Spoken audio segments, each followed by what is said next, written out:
Hi, I'm Katie from What Katie Did, and a couple of weeks ago I spoke to you about manufacturing in the UK, lingerie manufacturing in the UK in particular, and looked into where all the lingerie factories in the UK had gone.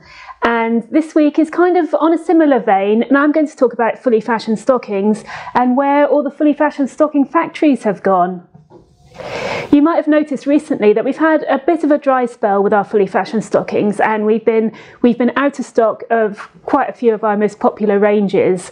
And I'm going to try and aim this video to go live when we do actually have stock. So hopefully, if you're seeing this, you'll be able to actually purchase what I'm talking about, which actually is the aim of the game here.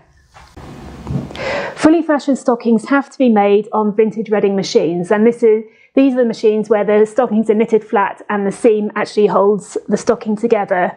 And today in the world there is one factory in the USA, 2 in the UK and 1 in France. And wherever you buy your fully fashioned stockings today, they'll come out of one of these 4 facilities.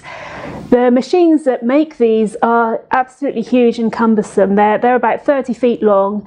All the needles have to be set by hand. They're extremely noisy, and their top speed is about 30 pairs an hour, and there's also a high reject rate. So they're very slow, and that kind of explains why these stockings are so expensive.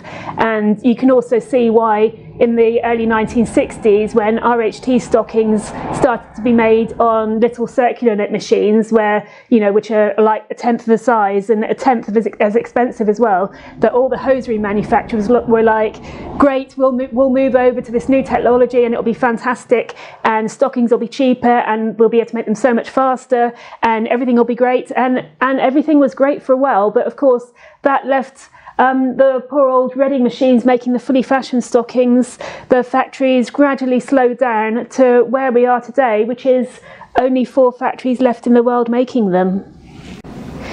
In my last video, I spoke to you about how scarce fully fashioned stockings were, and in this video, I'm going to talk to you about how delicate fully fashioned stockings are. So we have a two-pronged attack here. One, they're very difficult to hold of, and 2, when you do get hold of them, you have to be very, very careful with them because they are prone to getting hitched easily.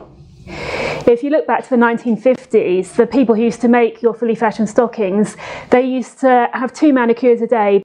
We always advise to wear gloves when you put on your fully fashioned stockings, and you don't need fancy hosiery gloves. I use latex hairdressing gloves, and they do the job perfectly. It's just to protect the nylons from your hands, and you'll find that once you've got your nylons on, generally you're past the danger zone. Once you've got them on, you're good. But you just have to be very, very careful when you're taking them on, taking them off and storing them. So with these fully fashioned stockings being so scarce and delicate, who actually buys them? And well, this can be divided into 2 groups. And the first group are people who are totally obsessed with vintage fashion and clothing, and they don't wear repro clothing at all. They want everything to be just as it was in the 50s, and the fully fashioned stockings are a big part of that. These people, you wouldn't dream of wearing a modern circular knit stocking, which this is. It would have to be fully fashioned because that's what was worn in the 1950s, and it really does give an amazingly finished look to your outfit. The second group of people who love fully fashioned stockings are stocking fetishists. They are made of the silkiest smooth nylon and feel amazing and look amazing too. And so that's basically the 2 groups who, for fully fashioned stockings, really are essential. You're looking at people who wear true vintage, who look absolutely amazing, and you've got the people who have a stocking fetish, who love the feel and look of fully fashioned stockings. So if you don't wear true vintage every day and you're not a stocking fetishist, it's probably best just to stick with our reproduction glamour seam stockings, because from a distance they give exactly the same look and feel, and they're more durable and they're also more affordable. So that would be my advice for you. Because fully fashioned stockings are so delicate, I personally don't wear black very often at all because they are so easy to hitch.